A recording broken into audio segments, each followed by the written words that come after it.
Hi guys, it was so lovely to see you all yesterday. I was really sad that it wasn't a bit longer and we could have a little bit more of a chat, but at least we got to see each other. That was something, and I'll keep videoing you for now anyway, so you can see me that way at least. So, we are on to chapter 22, which is called Guts and Guile.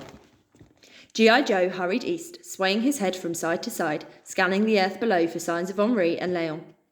As he quickly gathered pace, Pip gazed over her shoulder and felt the sting of tears. Seeing Peter was like stepping into the past, and her mind was flooded with memories of Mama and Papa in the umbrella shop. His eyes, once so clear and full of life, had darkened, and she knew that war would have changed hers forever too. "Please don't let him get hurt," she whispered quietly, looking into the stars twinkling above her. "Please keep him safe." Shivering with the memory of Captain Stephen's lifeless eyes staring blankly up at her, a teardrop trickled down the length of her whisker. Drooping from the whisker's end for a brief moment, it fell and vanished into the wind. "Hold on, little lady," the pigeon said with a sudden clatter of his wings. "We're being followed." "What?" she said, feeling the fur on the back of her neck stand on end. "Who by?" "I don't know. Another bird is circling us." Pip searched the night above them and felt her heart thump inside her ears.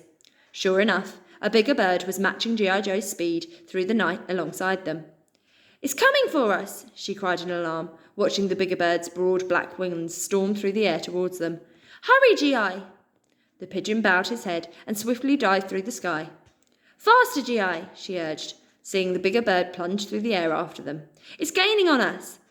"It's a falcon," the pigeon said, beating his wings as fast as he could. "They're the only birds fast enough to catch us." Thick brambles lay below, tangled around the shadowy border of a wood. Hurtling through the sky towards them, it was then that Pip realised G.I. Joe was not going to slow down. "Whatever happens next," G.I. Joe said, panting from the strain of flying, the thorns zooming closer, "do not let go of me." Pip instinctively closed her eyes as the spikes ripped through their skin. Wincing in pain, they tumbled through the undergrowth in an explosion of feathers and landed on the cold earth beneath the brambles with a thump. Pip and G.I. Joe froze, watching in silence as the falcon swooped and landed on the thorns above them. Pip trembled, hardly daring to breathe. Staring wide-eyed at G.I. Joe, her ears cocked, hearing the quiet whimpering of two petrified rabbit kittens, their long ears flattened against their heads. "We should never have left the warren," the smaller one was crying softly, as though in a trance. "We never should have left the warren." "I wish we hadn't," the bigger rabbit muttered in reply, trembling all over. "I wish we hadn't." "Shh!" Pip hushed them as quietly as she could, but the rabbits could not hear her through the panic rising inside their little bodies.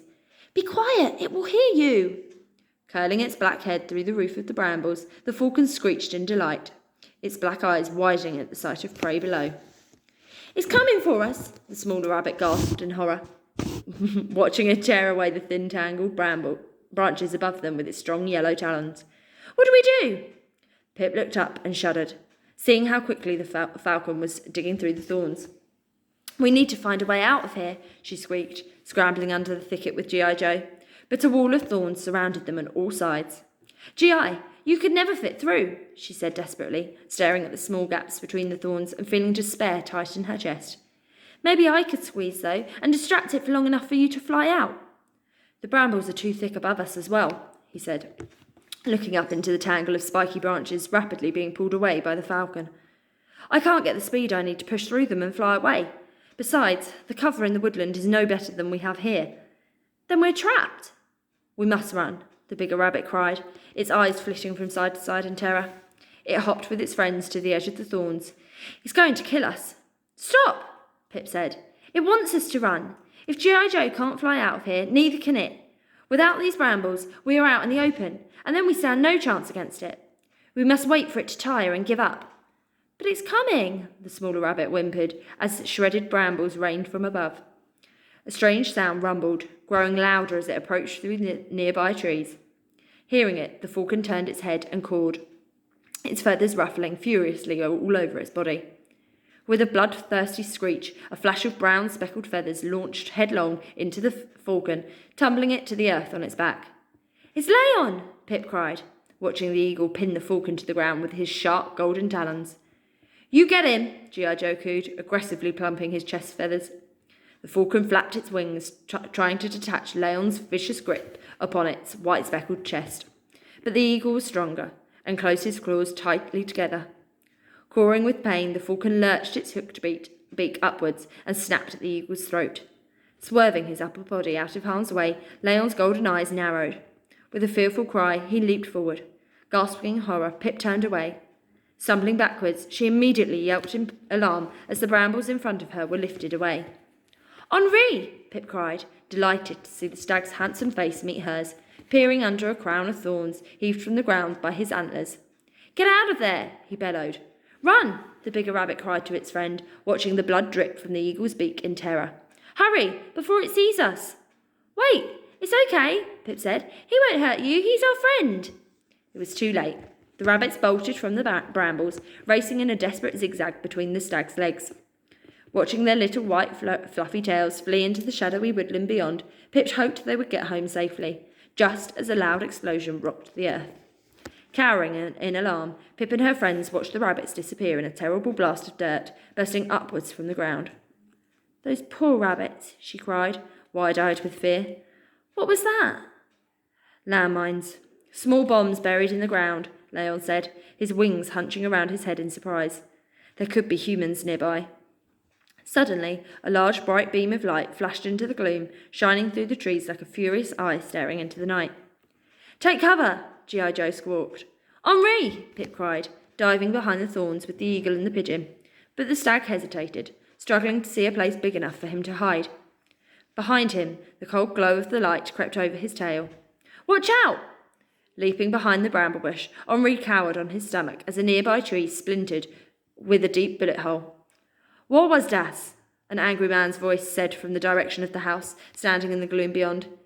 Es ist nichts, another man said. Ein Reh. With that, the beam of light disappeared. German snipers, G.I. Joe said. The mines must be a warning signal. When they explode, they know the enemy is close. The house has to be a lookout, Leon said. The upper floors will give them the advantage. They'll easily see the movement on the ground from there. Look! Henri motioned with his antlers behind them to the wheat field they had crossed before. Men are coming! Over there! They're moving slowly, but they're heading this way. The others quickly turned and searched the gloom, their ears pricked up. Sure enough, the shadowy figures of men holding rifles at their waists were walking through the tall wheat stems. Distant peals of laughter travelled on the breeze until a voice hushed and abruptly silenced them. Did you hear that? Pip gasped. One of them just said, Yes, Captain Smith. I heard it too, G.I. Joe said, his feathers ruffling anxiously round his neck. Leon and Henri nodded. That house, Pip said urgently. It must be the Axe's stronghold. He and his men were sent to destroy it. They're heading straight into a trap. And so are we, G.I. Joe cooed. We can fly over the minefield, but Henri has to cross it. I can walk around it, the stag said. I have the cover of the trees. It's too risky. They'll have hidden mines there. Snipers use them to direct men into their line of fire. Then we have to clear a path for Henri and Peter, Pip said urgently. How do they work? There must be a way we can stop them. They are triggered by weight, Leon said. When they are stepped on, they explode. What if we drop rocks on them? That could work, mon ami. I'm small. I could find the mines, and you and G.I. Joe could drop the stones from above and set them off. The Nazis will never know what's happening. Let's go. We don't have much time. Little lady, my claws are too small to pick up large rocks, G.I. Joe cooed, regretfully looking down at his pink talons. Small ones won't explode the mines. Then Leon and I will do it. You and Henri find the rocks. Okay, let's get to work, the eagle said, limping to her. No, wait for me at the edge of the trees. I'll find the mines on the ground first. Henri, you collect the rocks and leave them in an easy place for us to pick up. She turned to the eagle, standing tall with G.I. Joe behind the brambles. She had once been so afraid of him, but now when she looked into his golden eyes, she felt stronger knowing he was with her. When I get back, we'll fly over and drop them on the mines. You're the craziest little lady I ever met, G.I. Joe cooed proudly. It's a shame you weren't born a pigeon. You'd make a fine messenger. It's true, Leon said, nodding his speckled head. You are an extraordinary member of Noah's Ark, mon ami. I'm only trying to do what's right, Pip smiled self-consciously. You are doing a fine job, Henri said, affectionately nudging her with his nose. Here, he said, kicking a rock with his hoof. We will find others. I just wish there was more I could do to help you this time. We'll be all right. Pip said. "I'll be back soon." Heart pounding against her ribs, she leaped over the ground to the shadowy outline of the house, just visible beyond the trees.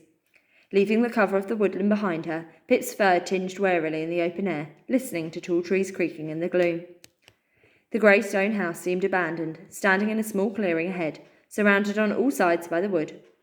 A dense layer of ivy covered its walls, creeping up its stonework beyond the lower level, before spreading into the shattered glass of the 3 upper sash windows.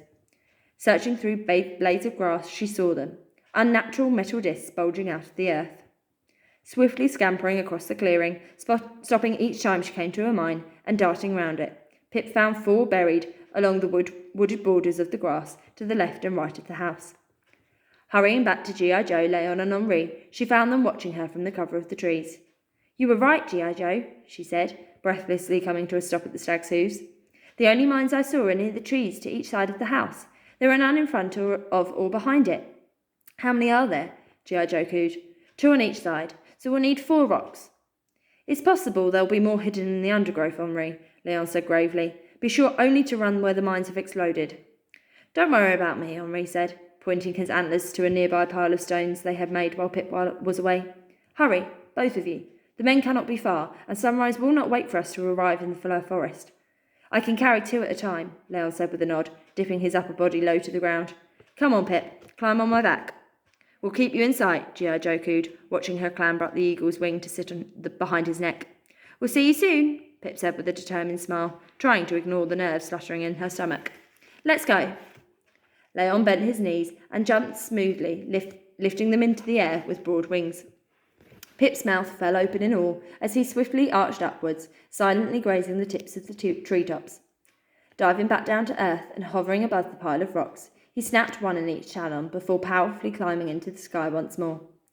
"Fly to the edge of the clearing on the far side of the house," Pip said, scanning the earth below. The eagle glided over the house to the right. "Here they are," she said. "Hi," patting him gently on the back of the head with her paw. "Look, down there." "Oui, I see them," the eagle called, arching his head and spying the mines hidden in the grass far below. Shivering his wings, he hovered as if taking aim over unsuspecting prey. "Un," he whispered. "Deux, trois." Tumbling through the air, the rock smashed its target, bursting the ground open in a furious tower of burning earth. "There's another," Pip cried to the eagle as he swiftly flew out of harm's way along the wooded border. Fluttering his wings and dropping the other rock, Leon immediately swooped upwards in an arch over the trees, and Pip squeaked with delight, seeing the second mine explode without hurting a soul. "What's in sie?" a voice shouted furiously from the house, and a beam of light returned, sweeping back and forth into the gloom. "Ich weiß nicht, another man said. "It's working," Pip grinned. "They don't understand what's happening."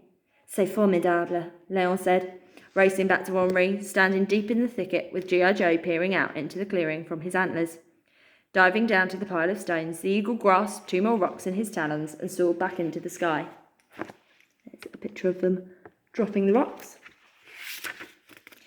"Go to the other side of the grass this time," Pip said. "They'll never expect it." "Bien sûr," the eagle confirmed, turning and flying over the houses to the opposite side of the clearing.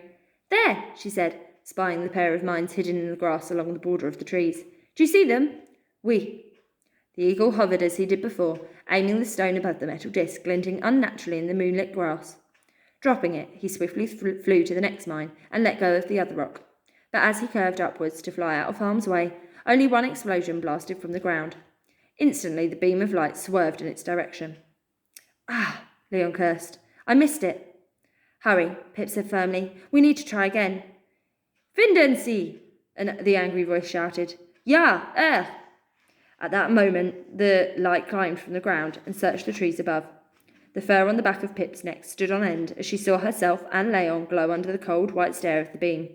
"Ein Adler!" the voice cried. A splutter of gunfire thundered into the night, swooping as fast as he could. Leon drew his wings close to his body and dived towards the trees below. "We can't give up now," Pip said desperately. "We just have 1 more mine to blow." "We won't, mon ami," the eagle said, weaving in and out of the trees. Now approaching Henri and G.I. Joe from behind, the stag flinched in alarm, only hearing Leon a moment before he landed on the pile of stones. "That was a close one," the pigeon cooed from Henri's antlers. "You've got to be careful when you go back out there. They're scanning the sky for you." My friends, the stag said gravely, please take care. As soon as you see the last mine explode, Pip said, urgently as the eagle landed on the rocks and clasped 2 more in his talons. Run along the border of the wood and the clearing where the mines have blown. We'll meet you on the other side. With that, Pip and the eagle burst into the air, turning back the way they came, weaving through the cover of the tree canopy. Shadowy outlines of men were now outside the house, following the searchlight sweeping over the wood, with rifles poised at their shoulders. Hurry, Leon, Pip whispered, shuddering at the sight of shoulders. Do it now while the light is still shining on the opposite side of the wood. The eagle sped forward and flew into the open air. There it is, she said, pointing her paw to the final mine hidden in the grass below. Oui, I see it, Leon said, immediately hovering. Drop the stone, she cried, fearfully watching the beam of light creep towards them over the clearing, but the eagle hesitated, fluttering his wings harder, precisely aiming at his target. Now, Leon, Pip said, seeing one of the men at the ground point at them. The others turned their rifles at once. Drop it now! Narrowing his golden eyes with concentration, the eagle opened his talons and released the grips on both of the stones, sending them tumbling to the earth one after the other. As a burning tower of earth blasted into the air, the eagle soared upwards out of danger. A terrible storm of gunfire thundered through the night, and the eagle's wings stopped beating. Leon! Pip yelped, plunging through the sky. Leon! The grass below zoomed closer with every second, and she scrunched up her eyes, dreading the pain when they hit the ground. I'm all right, Leon said with surprise, catching their fall with his wings a moment later. I'm sorry, mon ami. That noise was so loud it startled me. I thought I was hit. Pip shuddered, still too afraid to speak. Flying low through the clearing to the woodland beyond the house, Leon climbed again and perched on a tree branch. Look, he said, nodding his speckled head behind them. Pip turned and gasped. The gunfire was not from the enemy after all, but Peter and his men shooting their rifles from the cover of the tree trunks, in front and to both sides of the house, where the landmines had now been cleared. Here they come, Leon said triumphantly, watching Henri gallop safely away from the soldiers along the border of the wood, with G.I. Joe flying swiftly alongside him. Time to get ourselves out of here, the pigeon said, swooping to the tree branch beside Pip and Leon. Come, the stag bellowed from below, puffing heavily in and out of his nose. The Fleur forest is not much further. I can smell it. As the eagle spread his wings and leaped from the tree, Pip turned, hearing the sound of cheering from the clearing behind. As she soared onwards on Leon's back, her last sight was of Peter, smiling broadly and slapping the back of one of his men. Goodbye, Peter, she said. Good luck.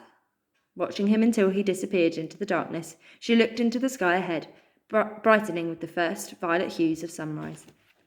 Oh, that was another close mission. They managed to burst some landmines. Right, okay, we'll be back tomorrow with the next chapter. Have a great day. Bye.